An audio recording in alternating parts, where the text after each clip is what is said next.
अस्सलाम वालेकुम students, welcome to easy maths. आज हम एक्सरसाइज 2.4 के क्वेश्चन नंबर 4 का पार्ट नंबर 4 डिस्कस करने जा रहे हैं।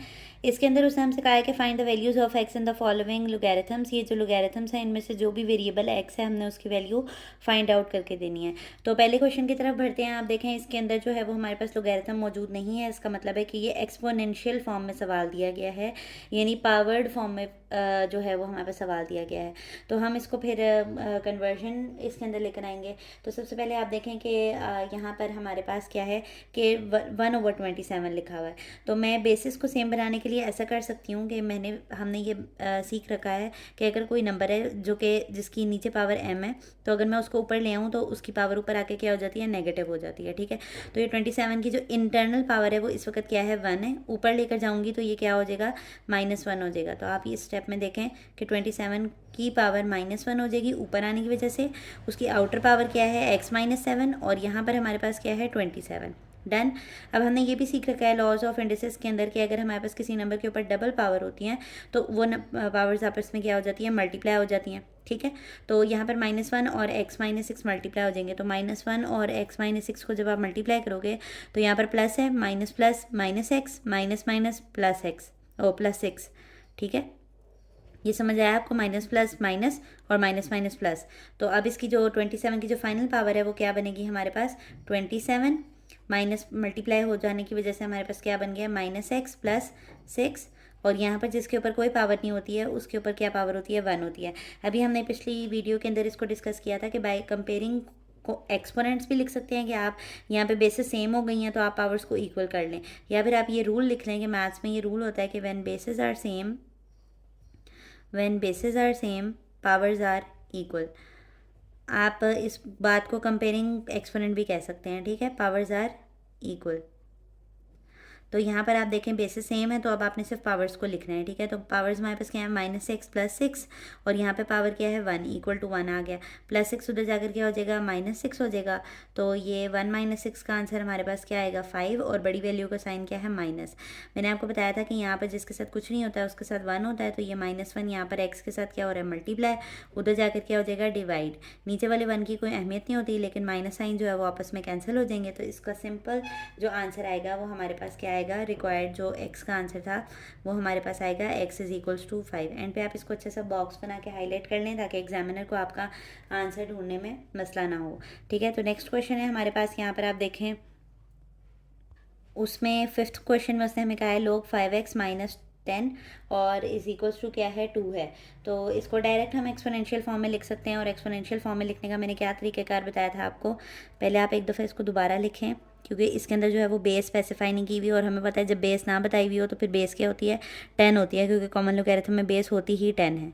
इसमें आपने यहाँ पर लॉ ऑफ वो वाला रेफ़र करना है जिसमें लोगैरिथमिक को हम किस में कन्वर्ट करते हैं, लोगैरिथमिक को हम कन्वर्ट करते हैं एक्सपोनेंशियल में। पहले हम एक्सपोनेंशियल वाला लिख लेते हैं कि a की पावर x होता है तो = y, तो a छोटा हो जाएगा, x और y आपस में इंटरचेंज हो जाएंगे, तो यहाँ पर y आ जाएगा और इक्वल की दूसरी तरफ x आ जाएगा। ये बिल्कुल हमने इस चैप्टर के शुरू में ये पढ़ा था।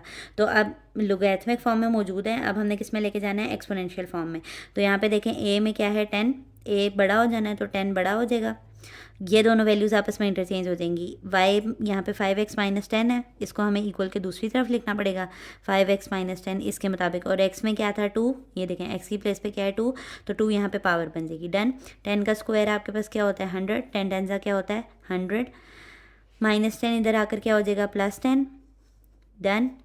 100 में 10 प्लस आप करेंगे तो क्या आ जाएगा आपके पास, 110। मैंने आपको बताया था अगर कोई चीज़ इस तरह लिखी हुई है तो आप उसको इस तरह भी लिख सकते हैं, तो इसमें आपने परेशान नहीं होना है। 5x = 110, 5 इधर x के साथ क्या हो रहा है, मल्टीप्लाई, उधर जाकर क्या हो जाएगा, डिवाइड। तो अब आप इसकी कटिंग कर दें, 5 1 5, 5 2 10, 1 इधर, 5 2 10। तो x की जो रिक्वायर्ड वैल्यू थी वो हमारे पास क्या आ गई है, 22 आ गई है। ठीक है, x की रिक्वायर्ड वैल्यू हमारे पास क्या आ गई है, 22।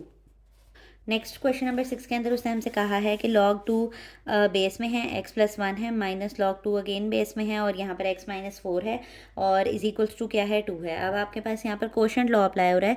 कोशेंट लॉ में ये कहता था कि अगर कोई दो नंबर्स हैं और वो उनको उनके पास सेपरेट सेपरेट लॉग है और सेंटर में माइनस है, तो आप लॉग को एक दफ़ा ही लिख लेंगे और वो दोनों नंबर्स क्या हो जाएंगे, आपस में डिवाइड हो जाएंगे। डन। आपको यहाँ पे दिख रहा है, यहाँ पे log with respect to base 2 है और यहाँ पे भी log with respect to base 2 है। कोई दो नंबर्स लिखे हुए हैं उनके साथ और यहाँ पे माइनस है, तो मैं यहाँ पर इसको सिंगल लोगैरिथम में एक्सप्रेस कर लूँ। तो देखें सिंगल लोगैरिथम में मैं जब लिखूँगी तो मुझे बेस मेंशन करनी पड़ेगी क्योंकि मेंशन है यहाँ पर, और जो दो वैल्यूज़ हैं उनको डिवाइड कराना पड़ेगा। एक वैल्यू आपके पास क्या थी, x प्लस 1 और दूसरी वैल्यू क्या है, x माइनस 4 और इज इक्वल्स टू 2। अगेन यहाँ पर ये वाला लॉ लोगैरिथम को एक्सपोनेंशियल फॉर्म में ले जाने वाली चीज़ को रेफ़र कर लें कि अगर हमारे पास कोई बेस a हो और यहाँ पर y हो और इज इक्वल्स टू x हो, तो जब आप इसको एक्सपोनेंशियल फॉर्म में लिखते हैं तो यहाँ पर a बड़ा हो जाता है, x और y आपस में इंटरचेंज हो जाते हैं, x इस तरफ और y को इक्वल के दूसरी तरफ। तो यहाँ पर देखें a में आपके पास क्या है 2, तो 2 को आपने बड़ा कर देना था। यहाँ पर x और y ने इंटरचेंज हो जाना है तो 2 पावर बन जाएगा और ये वाली चीज़ इक्वल के इस तरफ y में आ जाएगी, यानी कि x प्लस 1 x माइनस 4 इस तरह आ जाएगा। 2 का स्क्वायर आपके पास क्या होता है, 4 होता है। यहाँ पर आप क्रॉस मल्टीप्लिकेशन कर देंगे, ये x माइनस 4 डिवाइड हो रहा है, उधर जाकर क्या हो जाएगा मल्टीप्लाई। तो 4 के साथ जब आप लिखेंगे तो इसे ब्रैकेट के साथ लिखना पड़ेगा क्योंकि ये मल्टीप्लाई हो रहे हैं। तो 4 को x के साथ मल्टीप्लाई करेंगे तो 4x आएगा और 4 4 जा 16 आ गया। x वाली टर्म्स को एक तरफ कर लें और नंबर वाली एक तरफ। यहाँ पर प्लस x है, इक्वल के दूसरी तरफ आकर क्या हो जाएगा माइनस x, यहाँ पर माइनस 16 है, यहाँ पर आकर क्या हो जाएगा प्लस 16 और प्लस 1 पहले से पड़ा हुआ था। 4 में से 1 जाएंगे आपके पास तो क्या आ जाएगा 3x और 16 में 1 डालेंगे तो हमारे पास क्या आ जाएगा 17 और 3 के पास यहाँ पर ये जो x है वो क्या हो रहा है, आपस में मल्टीप्लाई हो रहा है। तो हम इसको उधर ले जाकर क्या करा सकते हैं, डिवाइड। और अगर आप चाहें तो आंसर यहाँ तक भी छोड़ सकते हैं और अगर आप चाहें तो इसको मिक्स फ्रैक्शन में लिख लें। मिक्स फ्रैक्शन में ले जाने के लिए आप इसको डिवाइड करते हैं तो 3 बाहर आ जाएगा और 17 अंदर, तो 3 5 जा 15 आ जाएगा। रिमाइंडर हमारे पास क्या आएगा 2। और मिक्स फ्रैक्शन में लिखने का तरीक़ाकार मैंने आपको बताया था कि ये इधर आ जाएगा, ये इधर आ जाएगा और ये साइड पे चला जाएगा। तो आपके पास जो फाइनल आंसर आएगा 3 ने नीचे आना है, तो इस एक्सप्रेशन में 3 को नीचे लिखेंगे और आपके पास जो 2 है वो ऊपर चला जाएगा, तो 2 को ऊपर लिखेंगे और 5 साइड पे आ जाएगा। और मिक्स फ्रैक्शन को ओपन करने का तरीका भी मैंने आपको बताया हुआ है कि जो आपके पास नीचे वाली दोनों वैल्यूज़ होती हैं वो मल्टीप्लाई होती हैं और जो आंसर आता है वो क्या हो जाता है, प्लस हो जाता है। तो आप रीचेक कर लें कि आपने ठीक लिखा है, 3 5 जा 15 प्लस 2 17, तो ये अगेन 17/3 का एक्सप्रेशन बन जाएगा। तो उम्मीद करती हूँ आपको ये वीडियो जो है वो समझ आई होगी, इसके अंदर जो तीनों पार्ट्स डिस्कस हुए हैं।